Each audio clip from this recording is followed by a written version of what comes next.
Je peux lire les DVDs et les codes barres. Je peux transporter des informations dans les fibres optiques.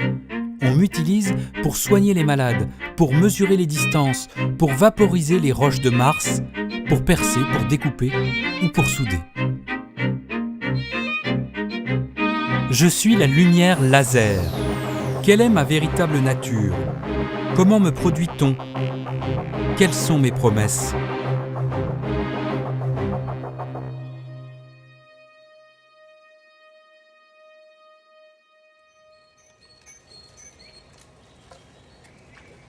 Lumière, c'est une onde, comme celle qui se propage sur la surface de l'eau d'une fontaine après la chute d'une feuille.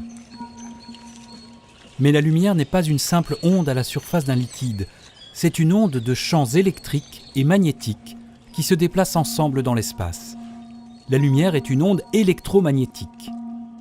De la même façon qu'il y a de grandes houles, les vagues et les vaguelettes, il y a une très large gamme de longueurs d'ondes électromagnétiques.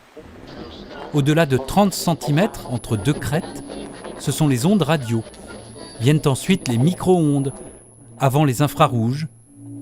La lumière visible est comprise entre 0,7 et 0,4 microns. Puis ce sont les ultraviolets, les rayons X et enfin les rayons gamma. Pour émettre une onde électromagnétique, il faut qu'une particule chargée comme l'électron d'un atome change de trajectoire. Dans le monde de l'infiniment petit, les particules n'ont pas une place bien définie dans l'espace. Elles sont seulement plus tôt ici qu'ailleurs, et elles forment une sorte de nuage de positions possibles. Les nuages électroniques autour du noyau ont des formes différentes, dont seules certaines sont permises par la nature. On appelle ces formes des orbitales atomiques. Lorsqu'on amène de l'énergie aux atomes, c'est-à-dire lorsqu'on les excite, les nuages électroniques prennent une de ces formes d'orbitales possibles. Mais les atomes excités tendent toujours à revenir vers des orbitales plus stables. Il leur faut alors évacuer l'énergie en trop en émettant une onde électromagnétique dont la longueur d'onde dépend de la différence d'énergie entre les deux orbitales.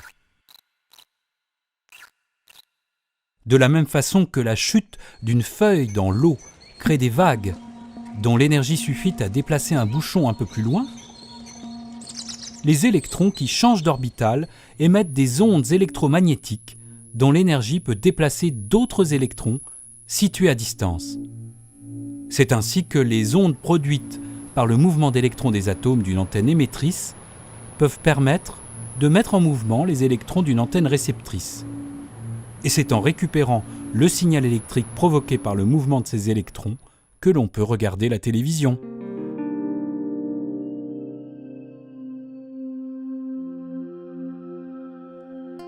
Les ondes lumineuses produites par la flamme d'une bougie ne sont ni synchrones ni cohérentes. En effet, dans la nature, les atomes se désexcitent spontanément en émettant une onde électromagnétique. Mais ils le font dans le désordre. Si on les comparait aux ondes issues de la chute de gouttes d'eau dans une fontaine, elles ressembleraient à celles qui sont provoquées par la pluie. Pour que les ondes soient à la fois synchrones et cohérentes, leur production doit être ordonnée. Les gouttes qui atteignent la surface de l'eau doivent être alignées. Elles doivent aussi obéir à une chronologie très précise, chacune ne touchant l'eau qu'au moment où arrive l'onde créée par la goutte précédente. Les ondes provoquées par ces gouttes sont donc synchrones. Vues de loin, elles s'additionnent de façon cohérente pour former une vague unique. Il est possible de produire le même phénomène avec des ondes lumineuses en obligeant les atomes à se désexciter en ordre. C'est un laser. Pour cela, il faut un milieu émetteur transparent composé de molécules identiques, comme par exemple celles du gaz carbonique, ou d'atomes, comme ceux du gaz argon. Il faut aussi apporter de l'énergie, qui peut être lumineuse ou électrique, de façon à exciter la majeure partie des atomes. L'énergie émise par une première désexcitation spontanée va provoquer la désexcitation d'un atome voisin, et ainsi de proche en proche, en amplifiant les ondes électromagnétiques de façon ordonnée. Ce phénomène s'appelle l'émission stimulée. La lumière qui en résulte est cohérente et sa longueur d'onde dépend de la nature des atomes du milieu émetteur. Il faut le plus grand nombre possible d'émissions stimulées. On pourrait concevoir un milieu émetteur très grand, mais les lasers coûteraient alors très cher et ne tiendraient pas dans un lecteur de CD. On choisit plutôt de disposer 2 miroirs de part et d'autre du milieu émetteur pour imposer de multiples allers-retours aux ondes lumineuses. Elles s'enrichissent à chaque passage des émissions stimulées qu'elles provoquent tant que l'on continue d'exciter les atomes. Ce dispositif s'appelle une cavité optique. Pour en extraire un peu de lumière, il suffit que l'un des 2 miroirs ne soit pas totalement réfléchissant et laisse passer une partie des ondes. De la cavité optique sort alors une lumière de façon continue, qui ne diverge pas parce qu'elle est cohérente. C'est un laser. Ces lasers continus sont les plus courants. Ils produisent quelques milliwatts pour lire les codes barres, quelques watts pour éclairer les spectacles et vont jusqu'à plusieurs milliers de watts pour faire fondre le métal. On peut obtenir des faisceaux bien plus puissants que ceux des lasers continus en concentrant leur énergie dans le temps. Cela équivaut à rassembler toutes les vagues qui arrivent sur une plage durant une journée en un gigantesque raz-de-marée. Pour les lasers, ces raz-de-marée sont des impulsions lumineuses de quelques milliardièmes de seconde, c'est-à-dire de quelques nanosecondes. Une nanoseconde est si courte que la lumière n'a le temps de parcourir que 30 cm. Il suffit simplement d'empêcher que les ondes fassent des allers-retours dans la cavité optique avant de rétablir soudain la circulation du faisceau durant le temps désiré. Pour cela, on peut employer un matériau opaque qui devient transparent quand il est soumis à un champ électrique. C'est ainsi qu'on fabrique les impulsions de 20 nanosecondes, des lasers destinés à approcher les conditions de la fusion nucléaire. Comme une seule cavité optique n'est pas suffisante pour fournir l'énergie nécessaire, on dispose d'une succession d'étages amplificateurs sur le parcours du faisceau. Dans chacun d'eux, l'arrivée de l'impulsion laser déclenche les émissions stimulées qui amplifient le faisceau. Des dizaines de lignes laser de ce type peuvent chauffer à plus de 100 millions de degrés une bille de quelques millimètres remplie d'hydrogène.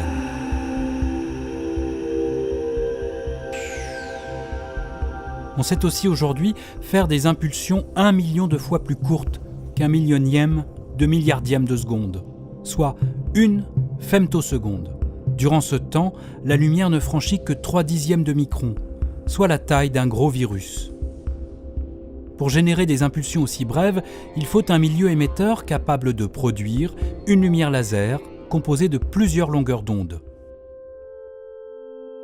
Les ondes sont en phase, cela provoque un battement qui se manifeste par une impulsion d'autant plus intense et courte que les différentes longueurs d'onde sont nombreuses. Le grand nombre de longueurs d'onde est aussi un avantage lorsqu'on veut donner encore plus de puissance au faisceau. En effet, si une impulsion laser est trop amplifiée, sa puissance risque de détruire le milieu émetteur. Pour empêcher cela, on sépare les nombreuses longueurs d'onde de l'impulsion avec un prisme. Puis on augmente artificiellement le trajet à parcourir par chacune d'elles, de façon à ce que la première arrive avant la seconde, et ainsi de suite, jusqu'à la dernière. Ainsi, plus l'impulsion laser comportera des longueurs d'onde différentes, plus l'énergie pourra être étalée dans le temps, et cette fois, amplifiée sans dommage. Il suffit ensuite de recombiner à l'inverse les trajets optiques pour reformer l'impulsion femtoseconde. Ces impulsions femtosecondes sont tellement puissantes qu'elles permettent d'usiner des matériaux sans échauffement. Elles sont si brèves que les chercheurs s'en servent de flash pour photographier les atomes durant une réaction chimique.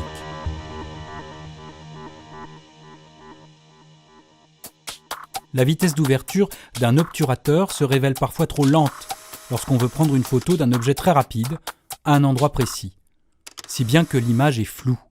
La solution est de provoquer artificiellement l'action à un endroit voulu et d'utiliser des flashs qui sont d'autant plus brefs et intenses que l'objet est rapide.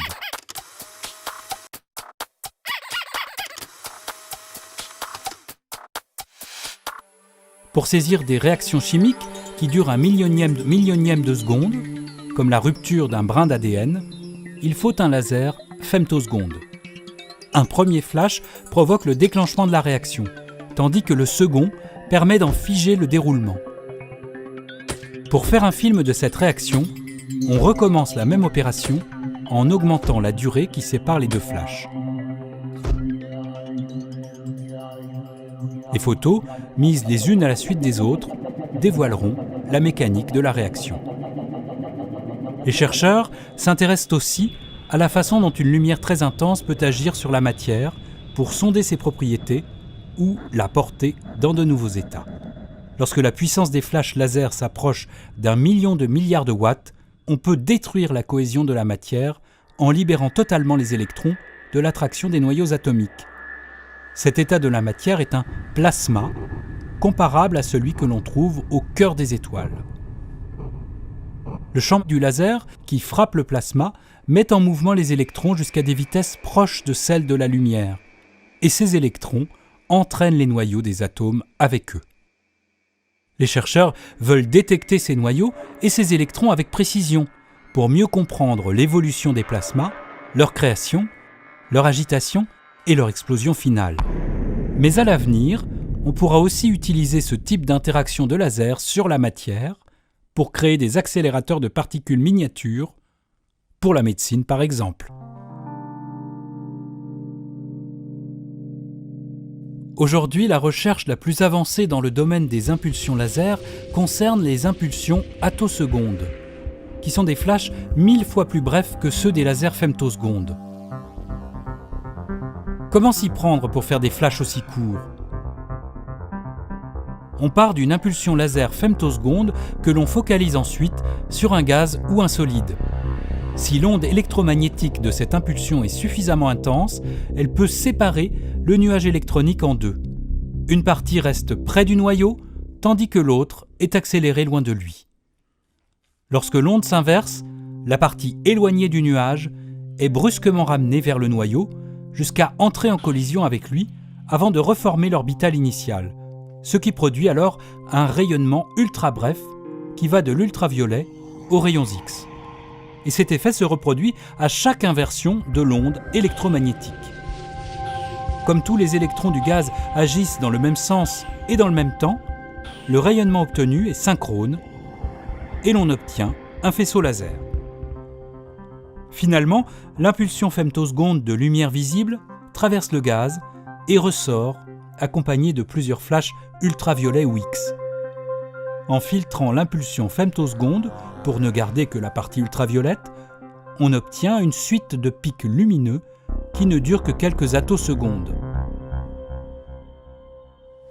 Ces séries d'impulsions laser de rayons X ou d'ultraviolets sont utilisées pour étudier la matière, mais les chercheurs souhaitent pouvoir isoler une impulsion unique lorsqu'ils veulent par exemple saisir le mouvement des électrons dans les atomes. Ils ont imaginé de faire passer l'impulsion femtoseconde initiale dans un système de prismes qui la font basculer sur elle-même avant qu'elle ne rencontre le gaz. Ce mouvement de bascule est transféré aux impulsions attosecondes et modifie leur direction à leur sortie du gaz. Le résultat est comparable à celui du faisceau intermittent d'un phare qui éclaire successivement des objets dans la nuit. La durée de l'attoseconde est celle du temps de déplacement des électrons autour des atomes. Ces flashs serviront par exemple aux chercheurs qui travaillent sur les composants électroniques du futur.